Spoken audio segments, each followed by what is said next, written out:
Podbas, podcast Balai Arsip Statis dan Tsunami. Assalamualaikum warahmatullahi wabarakatuh. Waalaikumsalam. Sahabat Arsip, jumpa lagi dengan kami di Balai Arsip Statis dan Tsunami dalam program Podbas, podcast Balai Arsip Statis dan Tsunami. Hari ini kita sudah kedatangan orang narasumber yang luar biasa.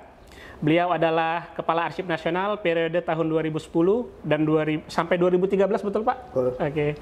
Bersama saya, di samping saya sudah hadir Bapak Haji Muhammad Asyikin, SHM-Hum. Beliau menjabat sebagai Kepala Arsip Nasional seperti yang saya sampaikan tadi itu pada tahun 2010 sampai 2013. Sedikit riwayat jabatan yang pernah beliau tempati adalah beliau pernah menjabat sebagai Kepala Andri Wilayah Jawa Tengah. Itu tahun 93 sampai 99 Pak ya? Ya, betul. Oke, selanjutnya beliau kembali lagi ke Jakarta, ke Arsip Nasional sebagai seorang deputi pembinaan di bidang kearsipan. Itu menjabat sejak tahun 1999. Lalu dilanjut lagi sebagai deputi bidang konservasi arsip. Pernah jadi sestama juga Pak? Pernah. Jadi riwayat jabatannya lumayan panjang. Izin Pak sedikit saya jelaskan untuk selama masa tugas Bapak itu apa saja yang pernah dilakukan Pak ya? Ya. Oke. Pada tahun 1986 Bapak Asyikin pernah mendapatkan tugas ke Timor Leste yang saat itu sedang perang. Bersama senior saya Pak Kepala Joko Utomo. Bersama Pak Joko Utomo ke Timur dalam kondisi perang ya Pak. Ya. Tugasnya itu untuk menyelamatkan arsip di sebuah gudang peninggalan Portugis ya Pak. Portugis. Kemudian pada tahun 2011, tepatnya tanggal 21 November, beliau melakukan penyerahan secara simbolis arsip BRR Natnias yang saat ini disimpan di Andri. Itu sebagai ketua tim Pak ya? Saya waktu itu tidak, saya ketua timnya kan, saya sekretaris. Oh, sekretaris ya? Sebagai deputi konservasi. Oh, deputi konservasi Pak ya? Itu penyerahan secara simbolis arsip BRR kepada Arsip Nasional Pak ya? Arsip Nasional Republik Indonesia. Ya, itu kalau arsip BRR ya, itu dari BRR ke Arsip Nasional. 2011 saya sudah kepala. Iya, waktu itu Bapak kepala Pak ya? Kemudian selama menjabat Kepala Arsip Nasional Republik Indonesia, beliau juga aktif menjalin kerjasama luar negeri khususnya dengan Leiden University dan juga Universitas Amsterdam, betul Pak? Amsterdam ya. University. Khususnya di bidang S2 kearsipan Pak, ilmu kearsipan Pak ya. Yang saat itu mungkin di Leiden masih bergabung dengan sejarah Pak ya? Ya, jadi historical study, mention archival study. Tapi di Amsterdam University ada ilmunya archival study. Oke. Dan bahasa pengantarnya bahasa Inggris. Kalau di Leiden itu masih bahasa Belanda. Oke. Nah, untuk selanjutnya itu ada MOU Helsinki. Kita tahu MOU Helsinki itu adalah sebuah simbol perdamaian antara Republik Indonesia dengan Gerakan Aceh Merdeka yang saat itu sedang terjadi konflik. Pada tahun 2011, kalau saya tidak salah, itu arsip tersebut diserahkan ke Arsip Nasional. Itu kebetulan waktu itu Bapak juga yang menjabat ya Pak untuk penyerahan arsip MOU itu. Jadi MOU Helsinki itu saat ini disimpan di Arsip Nasional dan diserahkan pada masa kepemimpinan Bapak M. Asyikin. Izin Pak, kita akan bertanya sedikit tentang tolong bisa tambah lagi. Saya menandatangani kerjasama. Saya meletakkan dasar kerjasama antara Republik Indonesia dengan Republik Rakyat Tiongkok. Yaitu di bidang kearsipan yang pada waktu itu saya di hadapan Presiden SBY dan kalau di pihak Indonesia dan di pihak Republik Rakyat Tiongkok yaitu di depan Perdana Menteri Hu Jintao. Hu Jintao ya, itu bulan Maret 2012, pas hari itu ulang tahun saya tanggal 23 Maret. Oh, berarti di momen ulang tahunnya, hadiah ulang tahunnya adalah kerjasama dengan Tiongkok Pak ya? Letak dasar pertama saya. Oke, luar biasa sekali. Oke Pak, kita akan sedikit bertanya Pak. Ini kan Bapak menjabat pada masa tahun 2010 sampai 2013. Itu kan selama menjadi pemimpin Arsip Nasional, pimpinan Arsip Nasional tentu ada amanah yang diemban kayak gitu. Waktu menjadi kepala itu yang ingin kita tanyakan itu apa yang pertama kali Bapak rasakan ketika diamanahkan oleh negara untuk memimpin Arsip Nasional seperti itu Pak? Saya rasakan tentu kita tiga hal. Saya ingin pengembangan organisasi di kearsipan nasional, di bidang kearsipan, dan saya juga ingin pengembangan sumber daya manusia tentunya di bidang kearsipan yaitu arkivis, arsiparis. Tentu arsiparis Indonesia yang paling unik yaitu gabungan antara record manager dan arkivis. Di luar ini nggak ada. Kalau kita gabungan fungsi dua tugas itu, pengelola arsip dinamis sama record manager sama pengelola arsip basis sama arkivis itu digabung. Di Indonesia namanya arsiparis. Dan saya ingin pengembangan yang ketiga setelah organisasi dan ketata laksanaan. Waktu itu saya sudah mulai sistem informasi kearsipan nasional yang sekarang menjadi lahirnya menjadi Sri Kandi. Saya meneruskan program-program pendahulu senior saya yaitu Bapak Dr. Hans Joko Utama ME untuk pengembangan 3 hal itu saya. Pengembangan SDM Arsiparis, makanya saya merintis kerjasama baik di dalam negeri maupun di luar negeri. Saya waktu itu memberikan kerjasama beasiswa kepada anak S1 untuk tentunya ilmu administrasi, studi administrasi dan ilmu kearsipan dan studi ilmu lain yang melengkapi kearsipan. Karena di ilmu kearsipan ada core studinya, yaitu ilmu kearsipan, dan ilmu yang melengkapi, yang melingkupi ilmu kearsipan lain, yaitu tentang ilmu informasi, ilmu hukum. Saya memberikan beasiswa. Dan juga untuk yang keluar negeri, saya ingin sampai ke S3 program doktor. Sayangnya belum tinggal 1 orang, tapi nggak sampai lulus. Tapi yang S2 banyak lulus. Yang terutama di Leiden University. Banyak lulus S2 ilmu kearsipan. Tentunya jurusan sejarah, mention archival study. Yang sampai S3 hampir selesai, sayangnya nggak selesai. Putri nikah. Itu dan kayaknya sepertinya sekarang mau dilanjutkan oleh Pak Imam Gunarto untuk pengembangan S2, S3. Oh begitu, jadi ya karena ilmu kearsipan itu ilmu terapan kan Pak, jadi perlu sekali untuk dikembangkan. Ya, mengembangkan yang ada di Indonesia. Di Indonesia itu paling tinggi D4. Di universitas termasuk di Aceh ini. Oke, selain ini Pak, selain menginisiasi lahir, bukan menginisiasi lahirnya, tapi selain untuk menginisiasi terbentuknya S2 di bidang kearsipan di Leiden University dan Amsterdam University, program apa lagi Pak yang waktu itu Bapak mungkin prioritas? Nah, saya waktu itu program unggulan itu bukan MUW tapi apa namanya kebudayaan, apa namanya Pak Iman tadi sampai lupa saya tentang memori kolektif bangsa. MKB, memori kolektif bangsa. MKB itu dimulai zaman Presiden SBY. Saya waktu itu saya munculkan MKB, alhamdulillah berlanjut. Malah sekarang mau ditarik ke depan oleh Pak Imam Gunarto, yaitu sampai bukan dari 1602, tapi tahun 15 sekian, yaitu zaman Portugis masuk ke Samudra Pasai, kerajaan Islam pertama itu masuk. Ini saya kembangkan MKB, memori kolektif bangsa. Ini saya terus kembangkan dan waktu itu saya terus dengan kerjasama dengan instansi-instansi terkait, kita mendapat pembiayaan dan segala macam. Itu yang ingin saya kembangkan dan saya ingin mengembangkan arsip nasional wilayah di seluruh Jawa Tengah. Termasuk salah satu setelah penyerahan otonomi daerah, di mana seluruh Unreal yang berubah 7 instansi itu diserahkan pada daerah. Makanya saya ingin menghidupkan lagi, saya minta tanah di sini kepada PU. Sehingga diberikanlah tanah di sini di BSD. Nah, itu sehingga kita bangunlah. Pertama saya bangun yaitu untuk adanya BSD. Dan seterusnya dilanjutkan oleh Pak Imam Gunarto juga, yaitu untuk di Bandung, Jawa Barat dan juga di Riau. Iya betul Pak. Saya ingin kembangkan itu, saya malah usulkan kepada Pak Kepala yang baru Pak Imam Gunarto, seperti saya di Jawa Tengah dari eselon 3 menjadi eselon 2. Saya inginkan juga ini dari eselon 3 jadi eselon 2 dan nanti kalau kembali ke Jakarta di eselon 1. Saya di Jakarta nggak pernah jadi eselon 2, langsung dari eselon 3 di daerah, 2 di daerah, langsung jadi eselon 1. Eselon 2-nya di Unreal tadi Pak ya? Ya mudah-mudahan sini berkembang jadi eselon 2. Kalau berkembang eselon 2, tentu banyak hal yang positif untuk pengembangan ilmu kearsipan. Dan saya usulkan, kalau ada eselon 2 balai besar, itu tidak hanya mengelola arsip statis saja, tetapi dalam rangka pengembangan SDM. Yang sampai katakan ini, distance learning-nya ilmu kearsipan. Yaitu distance learning kearsipan kerjasama dengan perguruan tinggi ada di daerah. Tentunya dengan standar akreditasi dan sertifikasi ijazah tentu dari arsip nasional. Saya ingin kembangkan itu distance learning. Menarik Pak. Ini tergantung yang Bapak singgung tadi terkait pengembangan SDM itu Pak.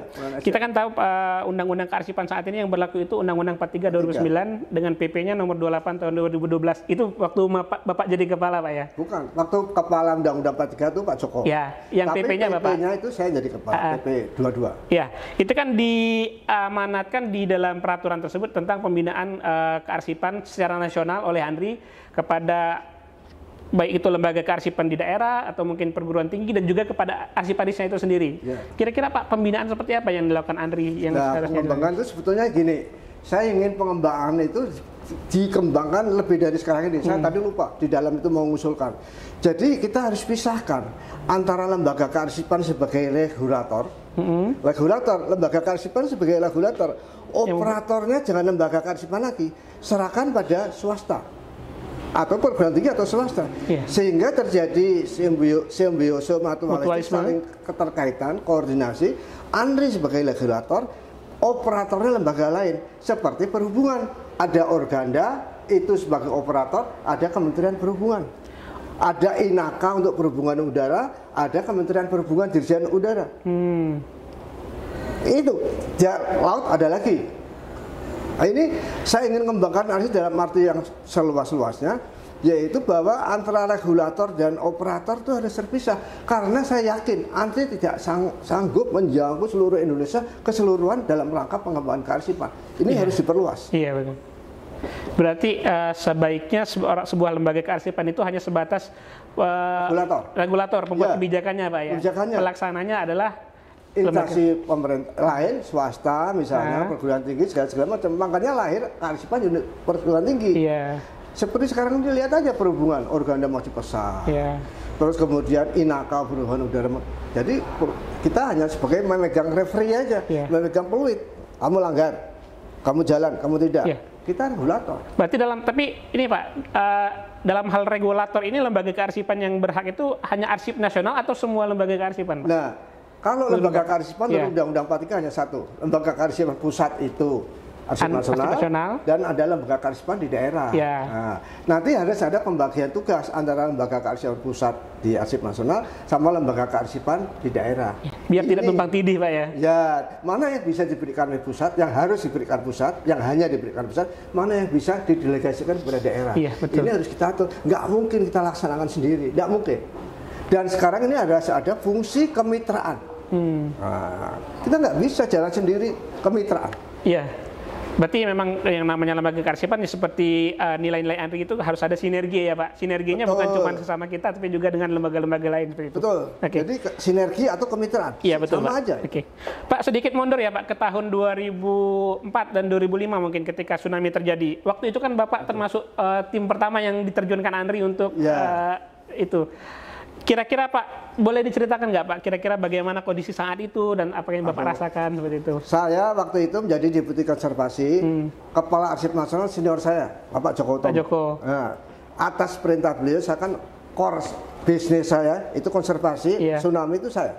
Waktu itu atas perintah Pak Kepala, sudah mengadakan perundingan dengan Pak Menteri Menko Kesra, Pak Alwi Shihab. Saya menjalankan perintah beliau, dan saya kerjasama dengan BRR, kerjasama dengan JICA, kerjasama dengan UN, United Nations, tentunya biasanya UNESCO. Saya kerjasama dengan United Nations. Saya ke sini, termasuk salah satu humasnya Pak Ikhwan. Saya ke sini, waktu itu keadaannya masih awal-awal tahun 2005, kan tsunami terjadi tanggal 26 2004. Awal-awal Pak SBY menjadi presiden. Periode pertama. Saya ke sini udah membawa bantuan segala macam, tentu koordinasi dengan Badan Pertanahan, dan kebetulan yang banyak rusak, dan prioritas yang diperintahkan Pak Kepala pendahulu saya, Pak Joko, itu tentang aset bukti kepemilikan negara terhadap aset-aset negara dan bukti-bukti kepemilikan perorangan, aset-aset bukti kepemilikan perorangan yang dimiliki oleh perorangan, sehingga sertifikat tanah yang prioritas utama untuk diselamatkan. Berarti hak terdataan masyarakat terjamin, masyarakat. Betul. Nah, sama hak keperdataan negara juga. Waktu itu kita disupport oleh JICA, sehingga dikirim Profesor Sakamoto, tentunya ahli konservasi, dokumen rusak, kena banjir segala macam, dan juga kita dengan JICA dengan UNESCO, United Nations. United Nation-nya Pak ya, di atasnya UNESCO berarti, induknya PBB. Waktu itu kami dari sini terbang ke, waktu itu masih kondisi GAM, belum damai. Belum damai, masih perang. Saya waktu itu ke Melabuh dengan Pak Ikhwan, naik helikopter United Nation. Waktu itu saya pengalaman nggak terlupakan. Kami naik becak segala, bukan becak nama sini apa namanya? Becak juga sih Pak sebenarnya. Becak bukan becak, itu namanya apa yang sampingnya itu. Saya naik itu ke bawa dokumen segala macam. Waduh, luar biasa keadaan. Di sini waktu itu saya ke Loknga, pabrik semen itu saya lihat banyak jenazah. Itu kan Pak kondisi infrastruktur rusak semua. Itu tapi di bandara masih bisa landing, Pak? Bandara bisa landing tapi masih itu waktu pecah-pecah. Oh. Dan saya untuk di sini tidur masih sulit. Makan aja cari makan sulit. Yang ada Indomie Supermeat berebut. Nah, waktu itu. Dan saya ke sini kemudian kita bawa orang asing, yaitu saya selalu rapat dengan orang United Nations, tentunya orang JICA juga di sini dengan orang-orang Jepang dan dari kedutaan besar Jepang, orang-orang JICA untuk menyelamatin dokumen pertanahan. Waktu itu dibawa ke Jakarta 2 pesawat Hercules atas perintah Pak Kepala yang kerjasama dengan KSAU, tentu kita membawa ke sana dan selamatkanlah tentu dengan sistem vacuum fresh dry chamber di mana sebelumnya disimpan dalam cold storage. Oh berarti arsip-arsip yang kependataan seperti sertifikat tanah itu direstorasinya di Jakarta, Pak? Ya? Dibawa dengan 2 Hercules atas tentu kerjasama perintah Pak Kepala dengan KSAU kerjasama. Terus sampai di Jakarta disimpan di cold storage di Priok, suhu minus 20. Dan sehingga dokumen-dokumen pertahanan itu menjadi beku seperti bongkahan es. Saya waktu itu nggak berpikir apa bisa balik lagi, apa nggak hancur. Saya nggak tahu lah, subhanallah. Setelah disimpan sekian lama kita membuat atas konsultasi sama ekspertis orang Jepang, vacuum fresh dry chamber dan itu jadi bisa menjadi kenali lagi, sehingga tidak rusak, tinggal dibersihkan sehingga dibuat duplikatnya. Dokumen kebinekaan pemberdayaan dibuat duplikatnya. Pada waktu peringatan 1 tahun tsunami oleh Bapak SBY di Aceh, diserahkanlah itu bukti-bukti perdataan masyarakat dan negara dalam bentuk duplikatnya kepada yang bersangkutan oleh Presiden SBY. Waktunya datang Pak Joko, saya ngikuti beliau aja lah. Berarti yang diserahkan kembali ke masyarakat itu duplikatnya yang baru gitu ya Pak ya? Itu kan sudah rusak tapi masih kita bisa selamatkan. Setelah informasinya dihimpun melalui setelah direstorasi itu? Ya, restorasi dengan alat namanya vacuum fresh dry chamber. Itu kayak fantastik. Iya. Lagi. Oke, menarik ini Pak. Oh ya, ini terkait Balai Arsip Statis dan Tsunami yang saat ini Pak, kan waktu berdiri kan kita namanya Balai Arsip Tsunami Aceh, Bata. Waktu itu kan tahun 2009 itu masih eranya Pak Joko. Lalu pada tahun 2000 kemudian kan kita cari gedung nih katanya kan, karena gedung sana kan terlalu kecil untuk penyimpanan arsip kita yang begitu banyak gitu. Kalau kami nggak salah nih Pak, infonya katanya Bapak terlibat waktu itu untuk pencarian tanah ini. Itu boleh dijelaskan Pak, diceritakan kontribusinya waktu itu Pak. Waktu itu ngadep sama Pak Sekda waktu itu dan wagubnya Pak Menteri Azwara Abu Bakar. Pak Azwar ya. Ya, wagub. Saya ketemu Pak Nurdin Top waktu itu masih Sekdanya. Dan saya ketemu tokoh GAM Tengku Kamaruzaman, Ampun Man. Oh iya, Tengku Kamaruzaman iya tahu. Saya akrab sama beliau sama Pak Nurdin Top, kita bahasnya di Jakarta, dibangunlah gedung di sini di tempatnya di tadi yang itu ada gedung dibangun 4 lantai. Oh iya, yang di sana Pak. Tsunami. Kalau ini belakangan. Oh sebelum ini yang di sana dulu Pak ya. Gedung itu ini belakangan. Ini setelah selesai, saya berpikir, wah ini bagaimana dibikin balai. Tentunya kalau balai itu under belongingnya ke Arsip Nasional. Yeah. Kalau yang di sana kan milik daerah. Yeah. Ya. Kita berembuklah di Jakarta atas perintah Pak Kepala waktu itu saya sesama Pak Nurdin Top Sekda sama Tengku Kamaruzaman Ampunman untuk gimana penyelesaian dokumen-dokumen PRR. Akhirnya dipakai kesepakatan lah setelah kita sama-sama membaca ayat suci Al-Quran. Sampai saya dibilang, kenapa kamu peduli pada Aceh? Aceh itu saudara saya. Kenapa saudara? Karena sesama Muslim itu saudara Ikhwanul Muslimin. Saya dipeluk. Kita baca Al-Fatihah sama-sama. Itu sama Tengku Kamaruzaman lah ya? Iya. Nah, Pak Kamaruzaman saya dipeluk oleh Pak Tengku Kamaruzaman seperti kalian yang aku cari. Ya kita lillahi ta'ala, sesama orang Islam saudara. Iya, betul. Ngapain kita bertikai? Saya dipeluk, Pak Nurdin Top akan kerjasama PKS. Selesailah gedung itu, alhamdulillah. Alhamdulillah. Oke, izin Pak, kita kembali lagi ke masalah arsip BRR itu kan, karena keterlibatan Bapak dengan Aceh itu sendiri sebenarnya sangat kuat. Bahkan tadi kan Bapak sampai berpelukan dengan emosional dengan Bapak Tengku Kamaruzaman seperti itu. Nah, ini Pak, saat Bapak menjabat sebagai Kepala ANRI, Bapak kan juga turut secara simbolis dari penyerahan arsip pada tahun 2011 itu yang saya sampaikan itu. Boleh diceritakan Pak, gimana kronologisnya waktu penyerahan itu sampai akhirnya BRR sepenuhnya menyerahkan arsip itu kepada Arsip Nasional seperti itu Pak? Ya, jadi waktu itu kan tetap dikelola oleh Pemda karena sebagai tentu kita belum ada perangkat daerah kan bagaimana ketahui waktu otonomi daerah itu lembaga kearsipan daerah semua diserahkan kembali ke daerah, dalam rangka semangat otonomi daerah itu sudah kembali dan dokumen-dokumen itu kerjasama antara BRR yang pada waktu dimulai oleh Pak Joko Utomo, Pak Kunto itu waktu itu Pak Kuntoro itu menyelesaikan dokumen itu sehingga semua disimpan di sana. Tapi dalam garis besar belum finding aid-nya belum dibikin lah. Semua yang penting masuk selamat dulu. Nah ini kita berpikir gimana finding aid itu dibuat. Tentunya kita harus membuat suatu lembaga yang bisa kita komando dari lembaga kearsipan, sehingga berpikirlah kita untuk kembali menghidupkan Balai Tsunami ini. Ini instansi vertikalnya arsip nasional. Kalau kita kan di sana hanya koordinasi dengan daerah sama supervisi. Tapi kalau di sini bisa garis komando. Kalau dengan arsipnya yang di Nangro Aceh itu tidak bisa garis komando, adanya baris koordinasi dan supervisi. Nah, kalau ini garis komando, sehingga kita lahirlah Balai Arsip Tsunami di sini sekarang. Berarti itu kerjasama antara 3 Pak ya, antara Arsip Nasional, BRN itu sendiri dan juga pemerintah daerah. Waktu itu zamannya gubernurnya siapa Pak? Waduh, kalau gubernur lupa. Karena saya yang 2011 berarti Pak ya penyerahan. Pak Nurdin Top sama Pak Wagubnya ini kebetulan jadi menteri saya. Oh gitu. Itu tahun 2011 Pak ya penyerahannya. Iya, tapi beliau kan jadi udah sebelumnya. Iya, Pak Joko Utomo. Menteri Menpan itu Pak Azwar Abu Bakar. Waktu itu bagus beliau. Saya komunikasi sama beliau itu aja. Saya waktu itu saya waktu itu di B3 ketemu sama Pak Gubernur, sama Pak Azwar, sama Nurdin Top. Itu waktu itu Sekda.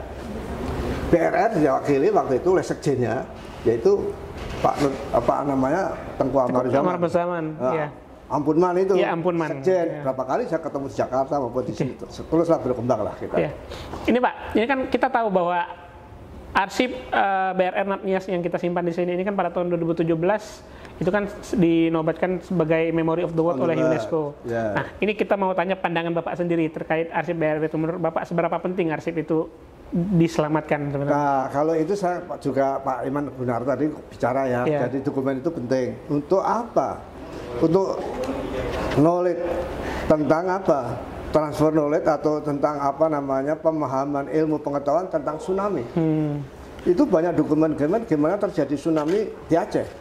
Gimana terjadi perubahan-perubahan yang begitu besar akibat tsunami yang naik berapa meter itu menghabiskan luluh lantakan Nangro, dan bagaimana bagaimana rehabilitasi rekonstruksinya kembali sehingga bisa diselamatkan gedung-gedung itu, tentu dengan kerjasama internasional. Saya lihat itu dokumen-dokumennya kita amankan semua, kerjasama internasional, banyak pemerintah negara asing membantu.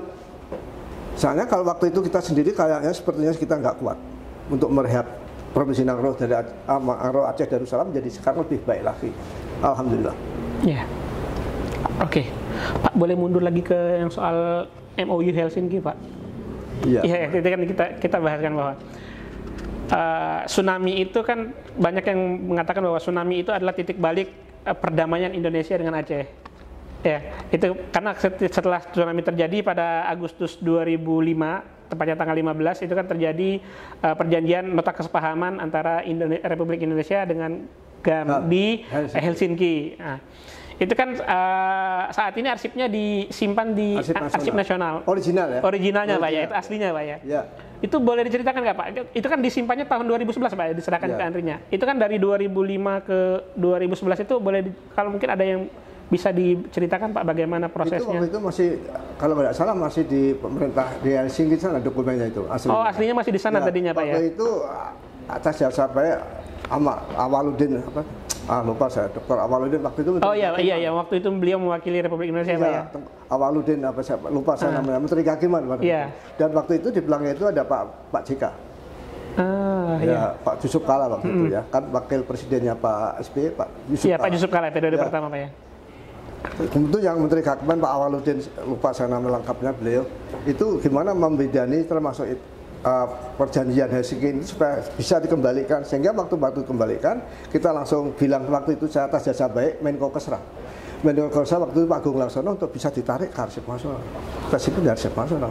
Berarti itu di akuisisinya itu dari Finlandnya langsung Pak ya, dari Helsinki? Waktu itu ya, tapi lewat jasa baik Menko Kesra. Oh begitu. Menko Kesra waktu itu juga tentunya Menko Kesranya pada waktu itu sudah Pak Agung Laksono, tidak Pak Sihab lagi. Ganti beliau. Pak Agung Laksono kita menghadap beliau supaya tentu tidak lepas dari profesor yang sebagai sekretaris Menko, lupa saya namanya, beliau sangat baik pada arsip nasional untuk bisa diserahkan. Pak Agung Laksono waktu itu sangat instruksi untuk disimpan di kita. Tentunya dengan beberapa pertimbangan supaya aman. Dan itu sangat luar biasa. Tentunya waktu tunggu Pak Kamarudin lihat, kita silakan. Original dokumennya. Berarti arsip-arsip itu memang ya tadi seperti yang itu arsip statis itu guidance the past. Itu jadi arsip itu penggambaran seperti metodologi Yunani. Itu metodologi Yunani seperti Dewa Janus. Yang dewa yang punya dua muka ke belakang itu guidance the past, petunjuk masa lalu. Jadi lembaga kearsipan tidak boleh menafsirkan sejarah, harus memberikan bukti sejarah apa adanya. Otentik sesuai arsipnya Pak ya? Ya, harus ada bukti. Yang menafsirkan sejarah itu para politician sama ahli sejarah. Itu menurut kepentingannya dia masing-masing. Itu fungsi yang guidance the past. Fungsi yang ke depan itu saya lihat ambil dari Arsip Nasional Australia, yaitu apa? Illuminating the future, menyinari masa depan. Yaitu sekarang terbukti perkembangan TI ini yang luar biasa, transformasi digital luar biasa. Nah, ini terkait transformasi digital nih Pak, menarik nih. Kan kita sekarang untuk SPBE, Sistem Pemerintahan Berbasis Elektronik, di bidang kearsipan kan kita ada Srikandi, Sistem Informasi Kearsipan Dinamis Terintegrasi. Itu kan cikal bakalnya SIKD. Itu di periode Bapak sebagai pimpinan ANRI Pak ya? Itu bagaimana waktu itu Pak? Kenapa bikin SIKD? Saya melanjutkan program pendahulu saya ya. Itu kan sustainability program. Keterlanjutan program, nggak boleh ganti pimpinan, ganti program. Betul, Pak. Itu waktu itu sejak Pak Joko Utomo sebelum lagi adalah sudah ada gagasannya Pak ya? Oman Rasani itu dari orang Menpan, Pak Joko Utomo langsung kita kembangkan sampai ke PLT-nya Pak Taufik, lanjutkan ke Pak Imam Gunarto sekarang. Tentunya sekarang lebih versinya udah banyak versi. Berarti SIKD itu memang mungkin ini gagasnya waktu zaman Pak, tapi idenya itu sudah ada sejak sebelum itu, jauh sebelum itu Pak ya? Pak Joko sampai Pak Oman Sahroni. Tentu ada dua sistem nih. Awal dasarnya sistem kearsipan dinamis rekod sama sistem kearsipan statis archive. Nah, itu dua sistem itu kita kembangkan. Sekarang ini malah berkembang lagi. Menjadi SIKD kemudian saintis. Berarti dari gagasan yang tadi lalu muncul SIKD hingga sekarang berevolusi lagi menjadi Srikandi Pak ya? Itu versi gitulah. Iya betul. Sehingga munculnya Srikandi. Tentu nanti Srikandi juga versi lagi gitu. Tentu TIK kan berkembang cepat sekali. Ilmu pengetahuan dan teknologi itu sangat cepat berkembangnya Pak. Sekarang versinya 4.0. Iya, revolusi industri 4.0. Tapi nanti berkembang lagi udah 4.0 berkembang lagi. Terkait perkembangan nih Pak, lanjut lagi nih. Ini menarik. Menurut Bapak Srikandi saat ini bagaimana Pak secara pandangan Bapak? Ya, sebagai awal sistem nggak ada salahnya untuk dicoba tryout. Tentu kita tidak bisa langsung baik, langsung given tanpa melalui tryout, coba dan kemudian diperbaiki. Tentu terus disempurnakan Pak ya? Ya, versi-versinya. Kita nggak bisa langsung bagus. Itu hanya Allah yang berkehendak aja. Oradallahu syai'an kun fayakun. Itu hanya Allah aja. Kalau kita tidak, trial and error, pasti itu. Tapi sebagai suatu sistem harus kita coba. Apalagi seiring perkembangan zaman pasti perubahan itu akan terus ada Pak ya? Perkembangannya luar biasa. Anak saya segala macam, adik Wawan ini udah nanti masa depan udah beda. Itu pasti beda. Tapi jangan lupa nilai-nilai kebangsaan. Itu nilai kebangsaan Pancasila jangan lupa. Ini Pak, pertanyaan terakhir Pak, terkait kita sebagai arsiparis, Bapak kan lama di Arsip Nasional itu menduduki berbagai jabatan. Saya dari arsiparis loh. Iya, dari arsiparis kemudian menduduki berbagai jabatan sampai akhirnya menjadi kepala ANRI. Ada nggak Pak tips dan trik mungkin sedikit wejangan kepada generasi-generasi sekarang yang ingin berkarir sebagai arsiparis seperti itu Pak? Apa yang harus dimiliki dan apa yang harus dilakukan? Ini begini, saya waktu menjadi arsiparis tidak ada terpikir pun jadi pejabat tinggi, nggak ada terpikir. Pada waktu saya di arsiparis pindah menjadi struktural, saya menjadi struktural dari mulai eselon 4, eselon paling bawah. Saya nggak ada pikiran waktu itu jalan keluar saya yang saya tempuh. Yang pertama tentunya kita berusaha tentunya ridho Allah. Kita minta kepada Allah. Kedua ridho walidain. Nggak cukup ridho Allah, ridho walidain orang tua. Kemudian saya harus belajar. Saya harus pandai. Saya bilang, saya tidak pernah tidak lulus testing dalam negeri maupun luar negeri. Itu saya belajar, harus belajar. Dan kita punya etos kerja yang kuat. Saya pernah ke Vietnam. Vietnam itu nanti suatu saat macan Asia, etos kerjanya luar biasa. Indonesia harus seperti itu. Berarti untuk arsiparis atau mungkin yang pengen berkarir sebagai arsiparis, yang pertama itu harus mau belajar dulu Pak ya? Belajar, mau mengembangkan diri. Nah, itu. Terus etos kerjanya juga tidak boleh setengah-setengah Pak ya, harus optimal. Terus terang aja mungkin saya salah. Terus terlalu semangat kerja, ya tapi semua itu saya semangat kerja, sehingga saya waktu-waktu saya dipilih. Jadi pejabat lagi, dan saya terus. Saya nggak sangka. Dipilih presiden jadi kepala sekolah juga tidak sangka. Saya pada waktu diusulkan eselon 1, ini sedikit Mas Wawan, saya pada waktu diusulkan eselon 1 dari daerah, dari antri wilayah seperti Ikhwan ini, saya masuk ke pusat, saya itu hanya vote getter. Nomor 1 orang luar, nomor 2 orang luar, saya nomor 3 dari Arsip Nasional. Pada waktu itu era D